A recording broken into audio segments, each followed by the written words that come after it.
asalaamaaleykum mbokk yi déglu dal leen ak jàmm ginnaaw accident gu metti gi nga xam ne moom moo amoon ca Kaffrine ba mu am ci lu tolloog fanweeri nit ak juróom-ñeent yi si ñàkk seen bakken lu weesu téeméer daal di ci am ay gaañu-gaañu démb gouvernement bi daal di nay jël décision yoo xam ne dafa bëgg ñu daal di wàññi ci nu mu gën a gaawee lépp lu jublu ci wàllu accident yooyu autolikaay bii di si quotidien du ñu xamal ne ab conseil interministériel la kii di joriñ gu njëkk gi daal di jiite démb te ki nga xam ne nag moom mooy Amadou Ba moom daal di ne xamle ne ñaari yoon a ngi ni nag fas yéene nañ cee jaar ngir fexe ba wàññi l'accident yooyu ba ca njëkk moom mooy képp koo xam ne da nga def naka su dul noonu ci wàllu tali bi yoon dina tegu ci sa ndodd wante it ma ngay bëgg a ñaax ñi nga xam ne kon ñoom ñooy dawalkatu oto yi ngir daal ñu soppi seen doxalin su fekkente ne ñu ngi ci tali yi gouvernement bi daal di gis ne ñaari yoon yooyu su fekkente ne jaar nañ ci ni mu waree mën nañu wàññi accident yi nga xam ne saa su ne dafay faat ay nit autolikaay bi di ci quotidien du ñu xamal sax ne at bu jot dina am juróom-ñaar téeméeri nit yoo xam ne dañuy ñàkk seen bakken ci wàllu l'accident yooyu démb bi ñu jógee ci conseil interministériel boobu autolikaay bii di ci quotidien du ñu xamal ne am na yenn ci ay ndogal yoo xam ne jot nañ ko caa jël wante suñu naataango yi ñoo ngi ñuy fàttali ne dañuy ñëw dolleeku ci yeneen i ndogal yoo xam ne ràññee woon nañ ci taxawal fi ay brigade mixte maanaam daal ñu boole police gendarmerie douane ak eaux et forêt ñu war a mën a saytu nag lépp lu jublu ci wàllu dem ak dikk bi ci noonu sax dina am tamit li ñuy tuddee signalisation des tronçons routiers ñu gën kaa ñoŋal ak tamit taxawal ay ralentisseur ci yoon yu bëri wante autolikaay bi di l'indépendant mi ngi ñuy xamal ne ci wàllu ndaje bi ñu mujjee amal ñaar fukki mesure ak ñaar le gouvernement bi daal di jël le soleil di ci ñëwaat benn par benn wante di ñu xamal ne ca gën a fës daal moom mooy ne léegi tere nañu oto yi ñuy daal di jóge ci ab dëkk dem ci beneen dëkk li ko dalee fukki waxtu ci guddi jàpp juróomi waxtu ci suba maanaam 5 heures du matin wante it dinañu tere ñuy daal di indi fi ci biir réew mi jëlee ko ca bitim réew ay pneu yoo xam ne ay pneu d'occasion la tere nañu ñuy soppi oto yi nag di ci def ay Versailles wante it dinañu ubbi ay centre de contrôle technique ci yeneen i diwaan jolikaay bii di Vox Populi tamit ma ngay ñëwaat ci ñaar fukki mesure ak ñaar yi nga xam ne nag gouvernement bi daf ko fee jël ngir fexe nag ba ñu pare ci li nga xam ne moom mooy accident yu ñuy faral di nemmeeku ci tali bi jolikaay bii di Le Témoin ne mesure yooyu de dina ñëw dolleeku ci fukki mesure yi nga xam ne jëloon nañu ko ci atum 2017 wante suñu naataango yi di xamle rek ne mesure yooyu yëpp liñ ciy xaar rek moom mooy ñu daal di koy dëggal ci ni mu waree accident boobu nag ba mu amee autolikaay bii di L'As moo ñuy xamal ne ñii di kilifa diine yi ñoom ñëpp daal di nañ ci yëkkati seen kàddu Walfadjri di ñu xamal sax ne xalif yi ñoom daal di nañuy gën a ñaax ñi nga xam ne ñoom ñooy dawalkatu oto yi ngir ku ci nekk nag am comportement bu baax ci tali bi ci biir autolikaay bii di L'As suñu naataango yi di ñu xamal ne xalif général des Mourides Serigne Mountakha Bassirou moom sax génnee na koppar gu toll ci ñeent fukki million rax ci dolli tamit wax ñu daal di amal ay wàcce kaamin Serigne Babacar Sy Mansour moom it démb daal di nay fësal ay kàddu jëmale ko ci ñi nga xam ne kon ñoom ñooy dawalkatu oto yi l'accident boobu nga xam ne kon moom moo faat ci lu tolloog fanweeri nit ak juróom-ñeent autolikaay bi di Libération mi ngi ñi xamal ne l'enquête bi ñoo ngi koy wéyal wante fu mu nekk nii l'enquête ba la mu fësal de dafa doy waar ndaxte nee nañu benn ci bus yi nga xam ne kon moom moo am accident bi nekkite yoo amul woon sax assurance rax ci dolli ci ñaari bus yëpp dafa am yenn ci ay jafe-jafe ci wàllu technique te pourtant ñaar ñoo ñëpp jàll nañu li nga xam ne kon moom mooy visite technique autolikaay bi di yor moom fu mu nekk nii la ko yitteel moom mooy di laajte lu tax Macky Sall ba léegi nag dàqul ki nga xam ne de moom mooy Mansour Faye ndaxte moom mi ngi sookee ay mbir yu bëri ba ci njëkk moom mooy contrat d'affermage bu Sen'Eau ñu koy laam-laamee beneen bi moom mooy détournement bi am ci wàllu fonds force Covid 19 li ci mujj nag moom mooy ñii nga xam ne ñoom ñoo ñàkk seen bakken ci tali bi rawatina nag fële nga xam ne moom mooy ca Kaffrine ñu dellu si waat daal di wax nag ci fitna gi nga xam ne moom moo amoon ca assemblée nationale ndaxte docteur El Hadj Oumar Diop nekk ab jàngalekat ca faculté des sciences juridiques et politiques bu université Cheikh Anta Diop de Dakar moom moo ci doon jukki ba mu nekkee ganub émission bii di objection fii ci biir rajo Sud FM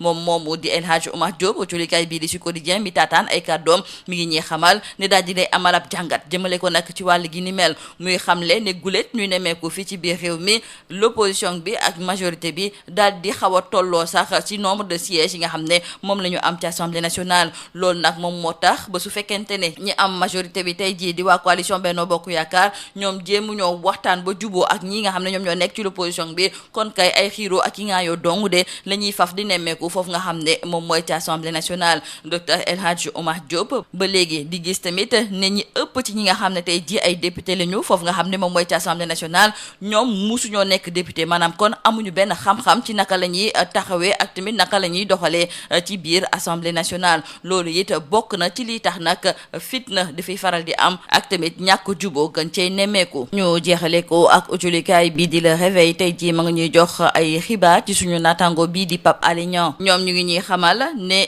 coalition sénégalaise des défenseurs des droits humains ñoom fu mu nekk ne la ñu bëgg moom mooy ci ni mu gën a gaawee suñu naataango bii di Pape Alé Niang ñu daal di koy bàyyee ndaxte fu mu nekk ni moom wér-gi-yaramam dafa xajam torop te it place am nekkul fa li nga xam ne moom mooy ca kaso moom dañ ko war a bàyyi mu delluwaat ci njabootam lii moo nekkoon waxtulikat yi li nga dafa si biir utulikaay yi ñu leen di ñaanal njeextalu bës ak jàmm. Mesdames et messieurs, bonjour. Après le drame survenu le week-end dernier à Kaffrine et ayant fait 39 morts, le gouvernement a décidé de sévir avec célérité et rigueur contre les accidents, première cause de mort dans notre pays, avec 700 morts par année. Selon nos confrères de Sud Quotidien, hier, lors du conseil interministériel, le chef du gouvernement, Amadou Ba, a annoncé que le gouvernement va agir sur 2 leviers, notamment par la sanction et la sensibilisation des acteurs pour un changement de comportement. De l'avis du chef du gouvernement, beaucoup de ces décès liés aux accidents pouvaient être évités par des comportements plus responsables et par une action résolue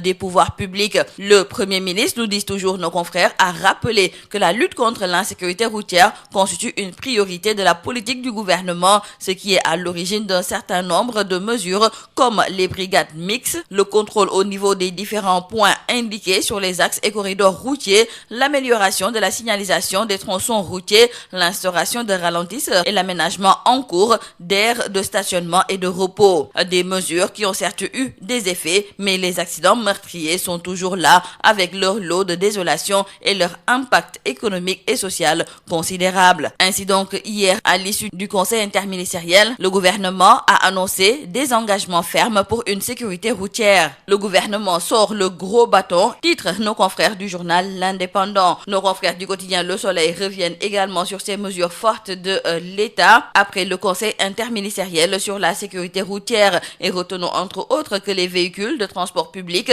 sont interdits de circuler entre 22h et 5h du matin et l'on s'achemine vers l'interdiction de l'importation de pneus usagés et de transformation des véhicules visant à augmenter les places assises ou à créer des porte-bagages supplémentaires. Nos confrères du quotidien Le Soleil nous parlent également de l'ouverture de centres de contrôle technique dans les régions. Ces mesures, nous rappellent nos confrères de Vox Populi, sont au nombre de 22 mesures radicales pour en finir avec l'hécatombe routière. Cependant, nous rappellent nos confrères du quotidien Le Témoin, en 2017, l'État du Sénégal avait pris 10 commandements après un accident meurtrier de la route. Et pour cette fois-ci, le gouvernement a adopté 22 nouvelles mesures destinées à juguler le fléau. Et parmi ces mesures les plus importantes, nos confrères nous listent l'interdiction de l'importation de pneus usés ou d'occasion, le démantèlement des porte-bagages ou des sièges supplémentaires appelés Versailles, l'interdiction de circuler la nuit, la limitation à 10 ans de la durée d'exploitation pour les véhicules de transport de personnes et à 15 ans pour ceux qui transportent des marchandises. Nos confrères nous annoncent également la mise en place d'une structure autonome multisectorielle dirigée par un officier supérieur sous l'autorité du ministre des Transports chargé de l'application rigoureuse du code de la route. Dans le journal Libération, nos confrères nous parlent de l'enquête qui a révélé de graves défaillances. Déjà, retenons avec nos confrères que le bus dont le pneu a éclaté roulait depuis lors sans assurance. Et ce problème qui a été détecté dans la visite technique des 2 bus dont les propriétaires feront face aux enquêteurs ce matin. Nos confrères d'ajouter que pourtant le procureur de Kaolack avait alerté via une circulaire après un choc entre 2 bus de transport public intervenus à Malem Hodar en août 2022. Et pour éviter pareil accident, nos confrères de Walf Quotidien nous signalent que les khalifes généraux ont sermonné tout le monde. Ces leaders religieux, en plus des prières, résignations et recommandations, ont formulé des prières à l'endroit des défunts. Nos confrères de l'AS nous précisent que Serigne Mountakha Bassirou a offert 40 millions